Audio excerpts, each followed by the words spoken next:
जो द्वार पे रहता था, द्वार वाला व्यक्ति अंदर पहुंच गया और जो अंदर रहती थी गैया मैया उड़ा करके रखी जाती थी घर में, और वो गैया मैया बाहर नहीं, पता ही नहीं वो गलियों गलियों में घूम रही है, उनका कोई आदर नहीं रह गया है।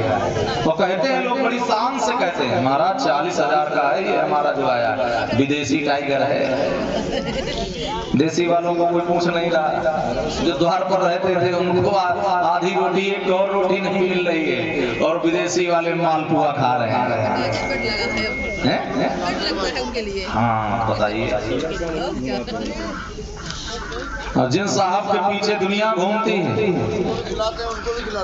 और वो साहब जी सुबह शाम उनके सेवा में घूमते हैं, ये भाग्य उसका है, ये उसका भाग्य है। लेकिन मेरे भाई थोड़ा हम लोगों को परिवर्तन लाने पड़ेंगे। संसार हमारा कहां से कहां पहुंच गया। पहले घरों पर लिखा रहता था सुस्वागतम, स्वागतम, वेलकम। अब द्वार पर एक चीज मिलती है, कुत्तों से सावधान।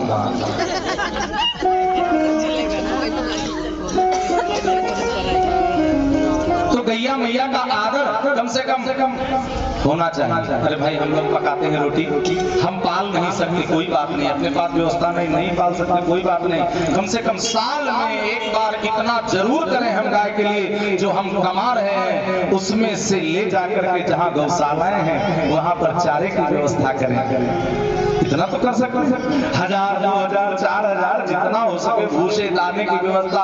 आप जो दाना देना चाहते, चारा देना चाहते गैया मैया की सेवा में वो आप प्रदान करिए। फिर आप अपने परिवार में चमक देखिए, इसका प्रभाव देखिए। गाय की सेवा जो लोग करते हैं उनके घर में कभी किसी वैभव की कमी नहीं रह जाती। और एक बात याद रखना, जिस द्वार पर गाय की सेवा होती है वहां द्वार पर लक्ष्मी मैया हमेशा डेरा डाल करके बैठती हैं। जिन घरों में धर्म होता है वहाँ हमेशा सुख के साथ साथ शांति का निवास होता है। सुख भी रहता, शांति भी रहती, धर्म कर्म जहाँ रहता है वहाँ सब रहते हैं। एक बार एक राजा के यहाँ से कई देवियां जाने लगी। मैं सुख हूँ, जा रही हूँ तुम्हारा घर छोड़ करके, जाओ। मैं शांति हूँ, जाओ। मैं वैभव हूँ, जाओ। और लास्ट में धर्म निकलने लगा। तो कौन हो महाराजा? बोले मैं धर्म हूँ, मैं भी जा रहा हूँ। जब लक्ष्मी चली गई, कीर्ति चली गई, मान सम्मान चला गया, सब चले गए, तो मेरा क्या काम है, मैं भी जा रहा हूँ। राजा ने पैर पकड़ ली, महाराज आप मत जाओ, सब चले गए हैं कोई बात नहीं, जीवन में कुछ ना रह जाए कोई बात नहीं, लेकिन मेरा धर्म रहे, क्योंकि धर्मो रक्षति रक्षता। धर्म रहेगा तो सब चीजें वापस आ जाएंगी। धर्म ने कहा ऐसी बात है महाराज, अगर तो मैं तुम्हारे भवन को कभी छोड़ के नहीं जाऊंगा। और जैसे धर्म वापस गया, पीछे से लक्ष्मी, कीर्ति, वैभव सब आने लगे। भैया आप तो कह करके गई थी कि हम हमेशा के लिए जा रहे हैं। हाँ, जहाँ धर्म है, यथा धर्मो ततो जया, जहाँ धर्म है वहीं पर जय है, जहाँ धर्म है वहीं पर कीर्ति है। यत्र योगेश्वरः कृष्णो यत्र पार्थो धनुर्धरा। जहाँ धर्म है वहाँ श्री कृष्ण है, और जहाँ श्री कृष्ण है वहीं पर लक्ष्मी है, और वहीं पर कीर्ति है, वहीं पर वैभव है, वहीं पर संपदा है। जहाँ सुमति तहाँ संपत्ति नाना, जहाँ कुमति तहाँ विपत्ति निधाना।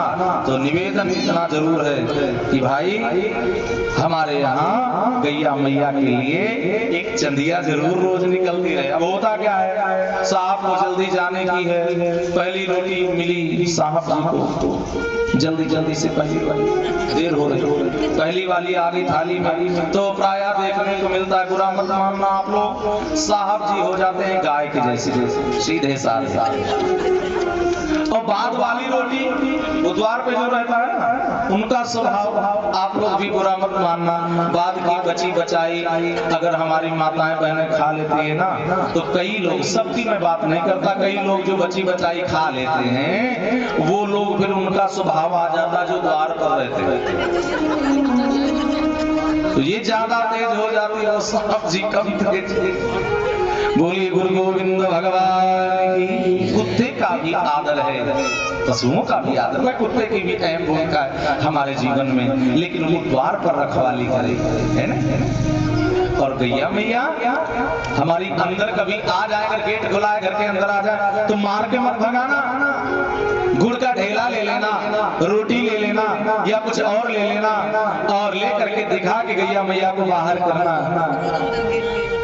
गैया मैया के ऊपर अगर गर्मी है थोड़ा पानी डाल देना, उसकी छींटे पड़ेगी तो भी पवित्रता हो जाएगी जीवन में। और गैया का और तो सब छोड़िए भैया, गाय के गोबर में लक्ष्मी का वास है और गैया मैया के मूत्र में वो ताकत है कि हमारे जीवन के जो देसी गाय है उनके मूत्र में भी इतनी ताकत है कि उनके मूत्र से आयुर्वेद में तो औषधि गौमूत्र को भी प्रयोग में लिया जाता है, पवित्रता। और आप जानते हैं भरत जी ने 14 साल साधना की, क्या खाया भरत जी ने? 14 साल भरत जी की साधना कैसी रही? राम का नाम जपते हैं, 14 साल तक खा पी करके बिताते हैं, भूखे नहीं रहे। लेकिन खाया क्या, आहार क्या लिया? गाय को खिलाने से जो अन्न गोबर के माध्यम से निकलता है उनको सफाई करके धुल के उनसे जो निकला हुआ प्रसाद है उसको भरत जी ने इतना शुद्ध आहार लिया है। तब भरत जी 14 वर्ष, राम जी जंगल में रहे तो 14 वर्ष नंदीग्राम में रह करके इन्होंने साधना की। साधना भी प्यारे तभी हो पाएगी जब अपनी मति ठीक होगी, और मति ठीक तब होगी जब हमारा आहार विहार ठीक होगा। लोग कहते हैं पूजा करो तो व्रत रहो, व्रत करने का और कोई मतलब नहीं, व्रत करोगे तो मन भगवान में लगता रहेगा। अच्छा, कई लोग कहते हैं भूखे भजन ना होए गोपाला, और हम तो कहते हैं भूखे ही भजन होए गोपाला। भूखे नहीं होंगे तो भजन ही नहीं होगा। जब यहाँ तक भरा है तो कहाँ भजन होगा? तब तो बिस्तर दिखेगा। बोली गोविंद भगवान की। तो आज धर्म की रक्षा हेतु परीक्षित जी ने अस्त्र हाथ में उठा लिया, तलवार ले ली, कलयुग के पास पहुंच गए। अरे कलयुग, ठहर जा, मैं तेरे हाथ को काट डालूंगा। मेरी गैया मैया को बहुत सताया है तूने, सावधान। कलयुग ने कहा महाराज ना मैं मारने योग्य, मुझे मत मारो, मैं मारने योग्य नहीं हूँ। क्यों? बोले मेरे अंदर एक अच्छाई है। क्या अच्छाई है? कलयुग ने कहा मेरे अंदर अच्छाई है, यत् फलम नास्ति तत्सा न योगेन समाधिना तत् फलम लभते सम्यक् कलौकी संकीर्तना। कलयुग में कोई आदमी यज्ञ करे न करे, समाधि लगाए न लगाए, और दान पुण्य करे न करे, और अगर कलयुग में केवल केशव भगवान का कीर्तन कर ले तो वही बहुत से पार हो जाए। भगवान के भजन में विश्वास है तो भजन का मतलब होता है भजना। भगवान को गीतों के माध्यम से याद करने को ही भजन कहते हैं। और कीर्तन का उल्टा करो तो बनता है नर्तकी। भगवान का कीर्तन हो, भजन हो तो नाचो। नहीं अगर भगवान के सामने नाचे तो जानते हो क्या होगा? अगले जन्म में भगवान ऐसा बना देंगे नर्तकी कि द्वार द्वार पर नाचना पड़ेगा। दोनों हाथ उठा के बोलिए ना राधे राधे। कलयुग की महिमा ये है, कलयुग समझुग आन में जो नर कर विश्वास, नाम का सहारा लेके भव के पार जाया जा सकता है। तो कलयुग को रहने के लिए स्थान दिए। कौन कौन से? सबसे पहला स्थान द्यूतम पानम स्त्रिया सूना यत्रा धर्म चतुर्विदा। 4 स्थान अधर्म के रहने के। तो जहां अधर्म रहता वहीं कलयुग रहता, जहां धर्म रहता वहां कलयुग नहीं रहता। कलयुग कहां कहां रहता है? द्यूतम, जहां पर मदिरा का पान होता, द्यूत क्रीड़ा जहां होती हो, जहां पर जुआ खेलते हो लोग, जहां पर वैश्याओं का वास हो, और जहां पर हिंसा होती है। आप देख लीजिए जहां बकरे टंगे रहते हैं कटे हुए, आप सोचो कलयुग का वास वहां पर। आप कल्पना करो कि साक्षात यम के दूत हैं। मुर्गी मुर्गा पकड़ पकड़ के ऐसे उल्टे उल्टे टांग देते हैं पैर पकड़ करके। आप जरा कल्पना करिए कलयुग का वास वहां है। और मेरे भाई अगर ये हम लोग खा रहे हैं तो क्षमा करना, कई बार हम लोग जब कोई इंसान मर जाता है और उसको केवल देखने जाते हैं तो हम घर में आने से पहले कहते हैं नहा लें, अपवित्र हो गए। और ऐसा मांस का भक्षण हम कर लेते हैं, वो पेट में पहुंच गया तो हम पवित्र कहां से रह गए भैया? हैं? बताइए आप। बोले भक्तवत्सल भगवान की। तो ये कलयुग के रहने के 4 स्थान, 5वां स्थान जो अधर्म की कमाई का सोना हो, अधर्म से छीन लिया जाए, बेईमानी कर लिया जाए, कलयुग का इसमें वास। परीक्षित जी 4 स्थान दे आए। और कलयुग का एक बहुत अच्छा, कलयुग में मानसिक पूजा का भी विधान है। आदि गुरु शंकराचार्य जी ने लिखा है, मन से की हुई पूजा आपको उतने फल देगी जितना सचमुच की पूजा देती है। एक सेठ से था तो बहुत कुछ, लेकिन कंजूस बहुत थे। और एक महात्मा के पास मुझे बोले, बाबा हम तो पूजा करना चाहते हैं और सचमुच का जितना पूजा की सामग्री चढ़ाने का फल मिलता है उतना ही फल मिले, हमको पूजा बताओ।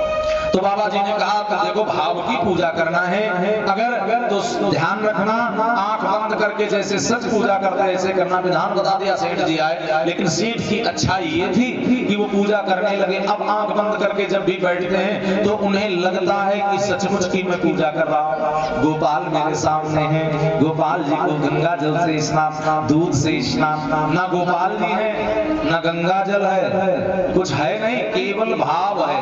पूजा कर रहे हैं और मैं श्रृंगार बना रहा हूँ, आरती पूजा सब कर रहा हूँ, भोग लगा रहा हूँ बढ़िया 56 प्रकार के नेमाभिष्टानों का। एक दिन क्या हुआ, इनको लगा कि जो चीनी से स्नान कराता था वो तो रही नहीं। तो दुकान थी, सोचा चलो दुकान से बोरे से निकाल लिया जाए। और दुकान नहीं है, भाव की दुकान बन गई, कल्पना में खो गए। तो वो चीनी निकालने लगे और चीनी हो गई ज्यादा, भाव में ही ज्यादा हुई, ज्यादा हो गई तो वो कम करने लगे। भगवान ने कहा, अब भगवान आ गए, हाथ पकड़ लिया। बोले सेठ जी चीनी ज्यादा नहीं। सेठ जी कहे नहीं चीनी ज्यादा है। भगवान कहे जी चीनी ज्यादा नहीं ज्यादा है। भगवान ने कहा ज्यादा भी है तो कौन तुम्हारा पैसा लगा है। सेठ की आंख खुली तो देखा गोविंद बादशाह। भावना में भाव हो तो भव से बेड़ा पार है, भावना में भाव ना हो तो भावना बेकार है। भाव का भूखा हूं मैं, बस भाव ही एक सार है। भाव से भजताज मुझको तो भव से बेड़ा पार है। अन्न धन और वस्त्र भूषण कुछ न मुझको चाहिए, और भाव से एक फूल भी दे तो मुझे स्वीकार है। राजा परीक्षित जी अपने राजभवन में वापस आ गए। कलयुग को लेकर के वरदान 5 स्थान रहने के लिए दिए, तो कलयुग 5 स्थानों में रहता है। और अब भैया बारी आ गई। परीक्षित जी ने मुकुट उठाया, वो मुकुट था जरासंध का, वही मुकुट रख करके पहुंचे। कलयुग इनके सिर पे सवार हो गया, बुद्धि बिगड़ गई। समीक मुनि के गले में मरा हुआ सांप डाल देते हैं। और श्रृंगी ऋषि जब ये यहाँ से चले आए तो श्राप दे दिया, इति लंघित मर्यादा तक्षका सप्तमे हनि। तुमने मर्यादा का उल्लंघन किया है, 7 में रोज तक्षक सांप यही काटेगा। समीक मुनि की आंख खुली और समीक मुनि ने कहा जाओ परीक्षित को बता दो। परीक्षित के पास सूचना आई। परीक्षित जी तो सोच ही रहे थे कि मुझे पश्चाताप करने का अवसर कोई मिल जाए, क्योंकि जब मुकुट निकाला था तो बुद्धि शुद्ध हुई। आए मुझसे पाप हो गया अनजान में, भगवान को दंड दे दो, मैं पश्चाताप करना चाहता हूँ। और इधर जब सूचना मिली, परीक्षित जी ने जीते जी अपना सारा वैभव छोड़ दिया, जन्मेजय को दे दिया और स्वयं कहाँ चले? संतों की चरण में, गंगा मैया की शरण में चले। सज धज कर जिस दिन मौत की। देखो जो अपने पास है इसको धीरे धीरे मन से पहले त्याग करने की हम कोशिश करें। जैसे जैसे अवस्था बढ़े वैसे वैसे हम त्याग करते चलें। और होता क्या है, जैसे जैसे आदमी की अवस्था बढ़ती उतने ज्यादा लोभ बढ़ता जाता है। कामी नार प्यारी जिमि लोभी प्रीति दाम तिमिन रघुनाथ निरंतर प्रिय लागो मोहि राम। और अब होना ये चाहिए कि भगवान ज्यादा प्रिय लगने चाहिए, तब संसार ज्यादा और प्रिय लगता है।